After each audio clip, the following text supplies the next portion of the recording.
Au début de cet épisode, il est montré que Ganga dit à Bapu: une fois que tu as fait preuve de miséricorde, gardez une pauvre veuve orpheline en lui donnant une place dans votre maison. Il appelle son océan le sien. Mais un océan. Vous avez sacrifié votre amour pour vos propres intérêts. M'a fait grimper sur la boucle d'oreille. En faisant cela, vous avez sauvé votre estime de soi. Mais Sagar se souvient toujours des souvenirs d'enfance de Diya Ganga. Elle avait l'habitude de dire à Sagar que ce sont de vrais amis. Il comprend rapidement les questions de cœur. Ils jouent à des jeux les uns avec les autres. On s'écrit autour d'un café sans rien dire.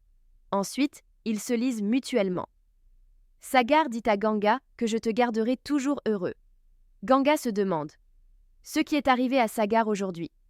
Vous aviez l'habitude de comprendre même mes paroles tacites, alors pourquoi devenez-vous ignorant même après avoir compris? Ganga est inquiet. Personne ne l'appelle à la maison. Pendant ce temps, Sagar arrive et amène Janvi avec lui. Mère rencontre Janvi. Sagar dit que Janvi et moi allons nous marier. Ama arrête Sagar en lui disant que les mariages ne se produisent pas comme ça.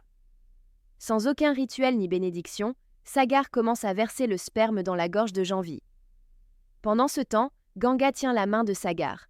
Elle dit que c'est le vermillon que j'ai appliqué. Que dit l'océan à ce sujet? Appliquer du vermillon dans l'enfance ne constitue pas un mariage. Il y a eu quelques tours. S'il y a eu une cérémonie, quel mariage?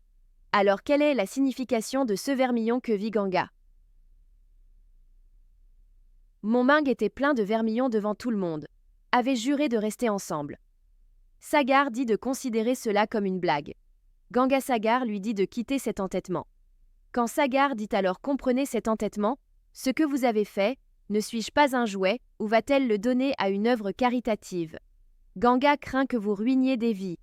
Sagar dit: celui qui s'est lui-même ruiné, comment va-t-il ruiner quelqu'un d'autre? M'a utilisé et m'a abandonné. Une telle fille est giflée par un chauffeur égoïste nommé Ganga Sagar qui profite de l'occasion. Elle dit que ses bracelets vermillons ont tellement de couleurs. Que dois-je en faire? Sagar dit de les garder à titre caritatif. Quoi qu'il en soit, c'est votre décision. Si tu veux le garder, garde-le, je n'en ai pas le droit. L'océan parle de vous. Maintenant, j'épouse Janvi. Ama s'arrête, mais maman dit: ce qui se passe. Qu'il en soit ainsi. Si Ko reprend conscience, nous ne pourrons jamais séparer l'océan du Gange. Sagar lui demande de signer le registre et met la guirlande autour du cou de Janvi.